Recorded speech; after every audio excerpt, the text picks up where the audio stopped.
Hello বন্ধুরা, welcome back to my channel. কেমন আছো তোমরা সবাই? আশা করছি তোমরা সবাই ভালো আছো, সুস্থ আছো। আজকে আর একটা নতুন ভিডিওতে তোমাদের সবাইকে অনেক অনেক স্বাগত। তো বন্ধুরা, আজকে একদম ছোট একটা ব্লগ তোমাদের সাথে শেয়ার করব ভাবছি। তো দেখা যাক কতটুকু তোমাদের সাথে শেয়ার করতে পারি আর কি। তো এখন জাস্ট দেখো স্নান টান সেরে আসলাম। আর স্নান সেরে আসলে তো জানোই, এখন যেহেতু উইন্টার সিজন চলছে তো স্কিন কেয়ারটা করতে হবে। তো আমি জাস্ট একটু বডি লোশন, ক্রিম ওসব কিছু লাগাচ্ছি আর কি এখন। তো এগুলি লাগিয়ে নিই, তারপর কিন্তু মানে আমার একটু কাজ বাকি আছে। তো কী কাজ করব সেটাও আজকে তোমাদের সাথে শেয়ার করব। তো ছোট্ট মোট্ট একটা ভিডিও করার ইচ্ছে আছে, তো সাথে থাকো, দেখতে থাকো, আশা করছি তোমাদের ভালো লাগবে। আর দেখো চুলটাও ভিজিয়েছিলাম, তো এইভাবে গামছা দিয়ে চুলটাকে মানে ড্রাই করার একটু চেষ্টা করছি আর কি। এভাবেই আমি সবসময় করি, তো সেটাই এখন করে যাচ্ছি। আর এখন যেহেতু মানে শীতকাল, তো চুলটা ভেজালে একটু প্রবলেমই হয়ে যায়, কারণ পুরো বডি তোমার শুকিয়ে যাবে কিন্তু চুলটা শুকাতে একটু টাইম লাগবে। আর তাছাড়া আমার লং হেয়ার, তো শুকাতে একটু টাইমই লেগে যাবে। তো চলো এখন চুল টুল ঝেড়ে মুছে একটু শুকিয়ে নিচ্ছি, আর তারপর আমি যাব হলো গিয়ে কিচেনে। ঠিক আছে? তো এই যে দেখো আমি এখন চলে এসেছি কিচেনে। আর কিচেনে এসেই যেটা করব আর কি, একটা ফুলকপি বের করে নিয়েছি, তোমাদের সাথে শেয়ার করলাম। আর এখন বানাবো হলো ফুলকপির পাকোড়া। তো জাস্ট ফুলটাকে নিয়ে নিলাম, আর এটাকে এবার আমি ছোট ছোট করে কেটে নিচ্ছি। দেখো মানে ছুরির সাহায্যে আর কি। আর বন্ধুরা, যেটা বলতে লেগেছিলাম আর কি, এই ভিডিওতে মানে অ্যাড বলছি, সরি, এই ভিডিওতে ভয়েস আমি দিয়েছিলাম, কিন্তু কি বলতো এখন যে কোনো একটা প্রবলেমের জন্য তো এই ভয়েসটা আমি এখন কন্টিনিউ করতে পারছি না। তো তার জন্য আমি এখন আবার এখানে ভয়েস ওভার করছি। তো দেখো আমার ফুলকপি কাটা প্রায় মোটামুটি কমপ্লিট হয়ে আসছে, আর ফুলকপিটা এবার ভাজবো। তো এখানে দেখো অলরেডি দেখতেই পাচ্ছ তোমরা যে আমি এখানে কথা বলছি ভিডিওতে, কিন্তু মানে ওই কথাটাকে মিউট করে জাস্ট এখন আমি আবার ভিডিওটাকে এডিটিং করছি, মানে এখন আবার ভয়েসটা দিলাম আর কি ভিডিওতে।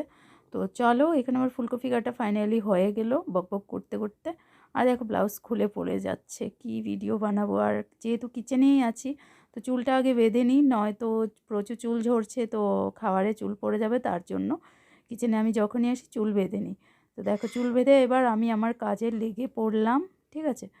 তো চলো আমি পাকোড়া রেডি করে তারপর আবার তোমাদেরকে দেখাচ্ছি, বা পাকোড়ার প্রসেসটা তোমাদের সাথে শেয়ার করব।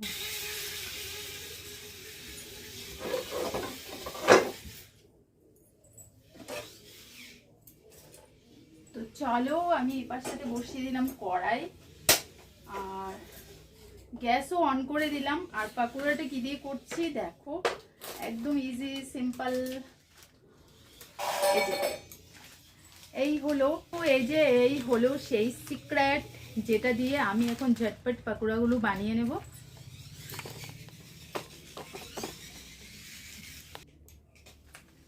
এই হলো সেই সিক্রেট, যেটা দিয়ে এখন ফটাফট আমি পাকোড়াগুলো বানিয়ে নেব। দেখো এখানে এবার আমি এটাকে জাস্ট কফিগুলোর মধ্যে, এই কি গ্যাসটা তো জ্বললোই না, আর আমিও দেখো ভুলে গেলাম।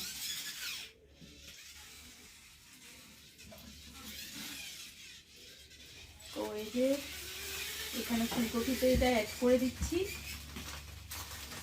এখন পুরোটা করব না, জাস্ট কিছুটা করব। তো গুঁড়োটাকে দেখো এখানে, এটা একটা মানে বেসনের মতোই, কিন্তু বেসন না। ঠিক আছে? তো দেখো এটাকে অ্যাড করে দিলাম। আর এটাতে নুন, চিনি, হলুদ, লঙ্কা গুঁড়ো কিচ্ছু অ্যাড করতে হবে না, জাস্ট এটাকে আমি অ্যাড করে দিয়েছি।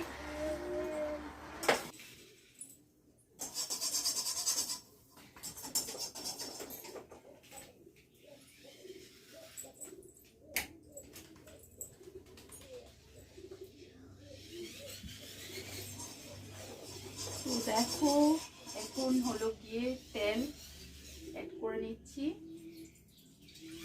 আর একটু ভাসা ভাসা তেলের মধ্যেই, মানে পকোড়া বলো, ভাজা বলো, বড়া বলো, এগুলো একটু ভাসা ভাসা তেলের মধ্যে করলেই ভালো লাগে।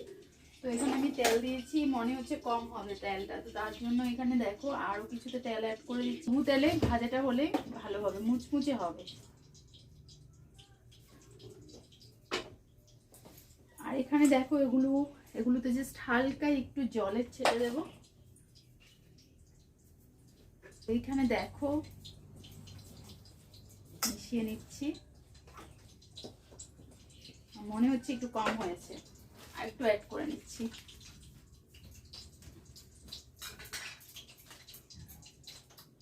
আর পাকোড়াগুলো খেতেও এতটা টেস্টি হয় বন্ধুরা, মানে দারুণ একটা টেস্ট চলে আসে। আমার ছেলের কিন্তু ভীষণ মানে প্রিয় হয়ে গেছে এটা বলতে পারো। তো দেখো আর একটু অ্যাড করে নিয়েছি, এবার গরমা গরম তেলে দেবো আর ভাজবো। আর নুন চিনি কিন্তু কিছুই মানে মেশাতে হবে না। এই যে দেখো গরম গরম তেলে এবার ছাড়বো। তেলটা এখনো গরম হলো না, তো তার জন্য। তো দেখো হয়ে গেছে, আর এবার আমি পকোড়াগুলো ভেজে নিচ্ছি।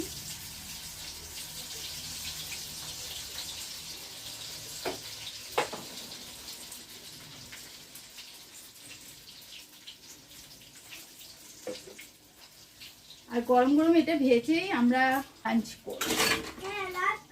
আমরা লাঞ্চ করব।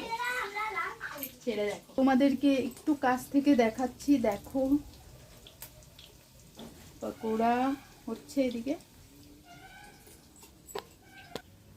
দেখো এখানে আমার গরমা গরম পকোড়া রেডি হয়ে গেল। আর এই সাইডটাতে হলো আমি ভাতটাও নিয়ে নিয়েছি, তো দুপুরবেলার জন্য দুপুরের মানে খাওয়া হচ্ছে আর কি এখন। তো এদিকে আবার পকোড়া ভাজা হয়ে গেছে, ঠিক আছে। তো গরম গরম পকোড়া দিয়ে চলো খাওয়াটা খেয়ে নিই। আর সাথে আজকে তরকারি গরম করে নিয়েছি, সাথে হলো ডাল আছে, ডাল নিরামিষ তরকারি, শুটকি মাছের তরকারি, ঠিক আছে। তো চলো এ দিয়ে দুপুরের লাঞ্চ হবে। তো বন্ধুরা এই যে দেখো দুপুরের খাওয়া নিয়ে বসে পড়লাম, ঠিক আছে। আর এখন খেয়ে দিয়ে নিচ্ছি, তারপর আবার আসছি, ঠিক আছে। তো চলো, পকোড়া কিন্তু হেভি টেস্টি হয়েছে খেতে। আর আমার ব্যাকগ্রাউন্ড দেখবে না, অনেক কাজ বাকি আছে বন্ধুরা, কিন্তু করতে ইচ্ছে করছে না, ঠিক আছে। আগে খেয়ে নিই, আগে পেট পূজা, তারপর অন্য কিছু।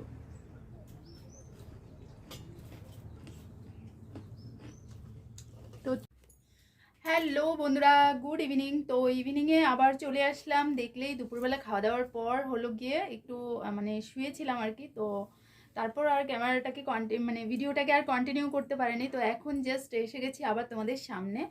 আর আজকে ভাবছি যেহেতু ভিডিওটা তখন আর এন্ড করিনি, তো ছোট্ট মোট্ট একটা মিনি ব্লগ তোমাদের সাথে শেয়ার করেই ফেলি, ঠিক আছে। তো চলো এখন যাচ্ছি কিচেনে চা করব। তো চলো তোমরাও আমার সাথে কিচেনে চলো আর ভিডিওটা দেখতে থাকো।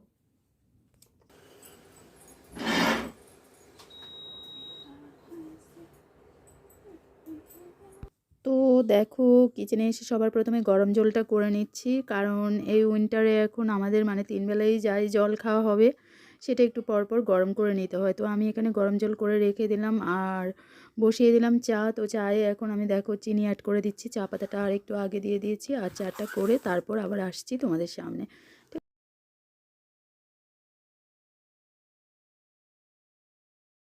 তো বন্ধুরা এই যে দেখো আমার সন্ধ্যের চা, এখন আমি চা নিয়ে বসে পড়লাম। আর এখন হলো চা খাবো। আর আজকে চায়ের সাথে হলো এখানে বিস্কিটস, বিস্কিটস নেই, দুটো আছে, তো ওটা দিয়েই এখন আমি চাটা খাবো, ঠিক আছে।